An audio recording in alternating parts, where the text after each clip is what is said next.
77वां सर्ग।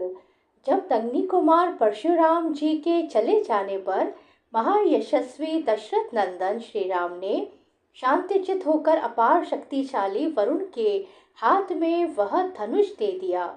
तत्पश्चात वशिष्ठ आदि ऋषियों को प्रणाम करके रघुनंदन श्री राम ने अपने पिता को विकल देखकर उनसे कहा, पिताजी, जमदग्नि कुमार परशुराम जी चले गए।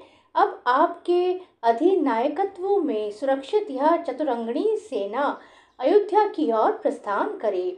श्री राम का यह वचन सुनकर राजा दशरथ ने अपने पुत्र रघुनाथ जी को दोनों भुजाओं से खींचकर छाती से लगा लिया और उनका मस्तक सूंघा।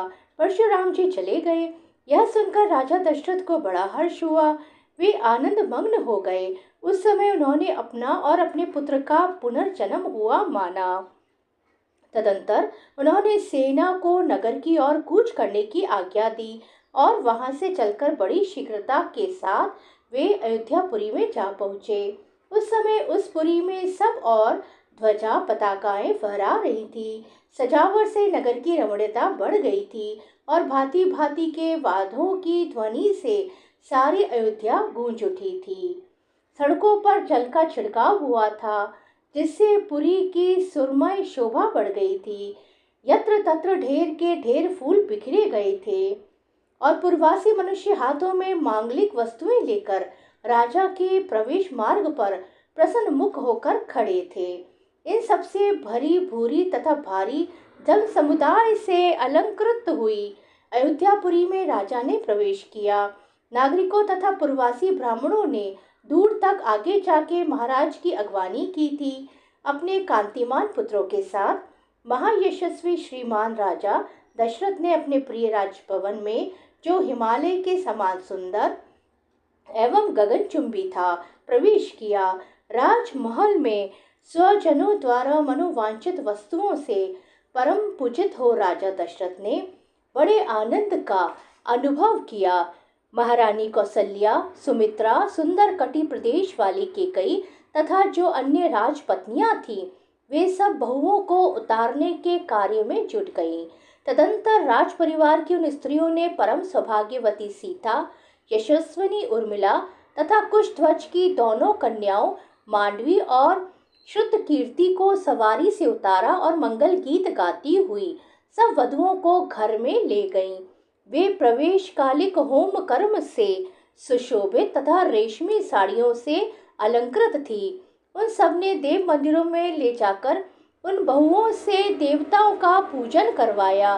तदंतर नव वधु रूप में आई हुई उन सभी राजकुमारियों ने वंदनीय सास ससुर आदि के चरणों में प्रणाम किया और अपने अपने पति के साथ एकांत में रहकर वे सब के सब बड़े आनंद से समय व्यतीत करने लगी।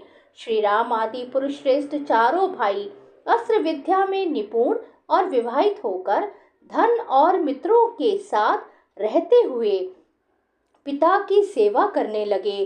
कुछ काल के बाद रघुकुल नंदन राजा दशरथ ने अपने पुत्र केकई कुमार भरत से कहा, बेटा, ये तुम्हारे मामा केकई राजकुमार वीर युधाजित तुम्हें लेने के लिए आए हैं और कई दिनों से यहाँ ठहरे हुए हैं। दशरथ जी की यह बात सुनकर केकई कुमार भरत ने उस समय शत्रुघ्न के साथ मामा के यहाँ जाने का विचार किया।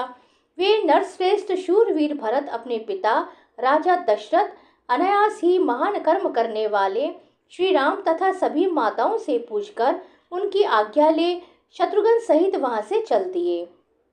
शत्रुघ्न सहित भरत को साथ लेकर वीर युधाजित ने बड़े हर्ष के साथ अपने नगर में प्रवेश किया।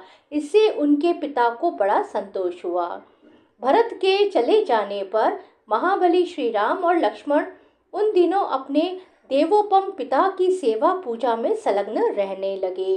पिता की आज्ञा शिरोधार्य करके वे नगरवासियों के सब काम देखने तथा उनके समस्त प्रिय तथा हितकर कार्य करने लगे।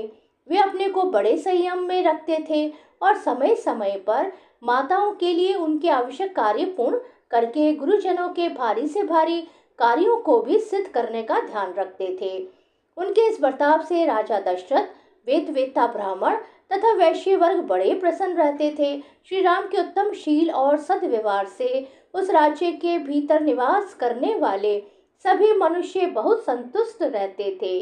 राजा के उन चारों पुत्रों में सत्य पराक्रमी श्री राम ही लोक में अत्यंत यशस्वी तथा महान गुणवान हुए। ठीक उसी तरह जैसे समस्त भूतों में स्वयंभू ब्रह्मा ही अत्यंत यशस्वी और महान गुणवान है।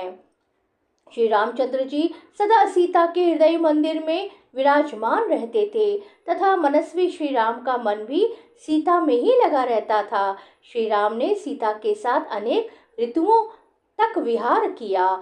सीता श्री राम को बहुत ही प्रिय थी क्योंकि वे अपने पिता राजा जनक द्वारा श्री राम के हाथ में पत्नी रूप से समर्पित की गई थी। सीता के पातिव्रत्य आदि गुण से तथा उनके सौंदर्य गुण से भी श्री राम का उनके प्रति अधिकाधिक प्रेम बढ़ता रहता था। इसी प्रकार सीता के हृदय में भी उनके पति श्री राम अपने गुण और सौंदर्य के कारण द्विगुण प्रीति पात्र बनकर रहते थे।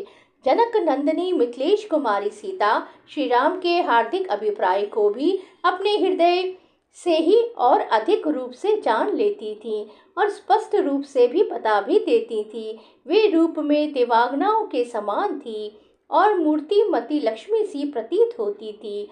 श्रेष्ठ राजकुमारी सीता श्री राम की ही कामना रखती थी और श्री राम भी एकमात्र उन्हीं को चाहते थे।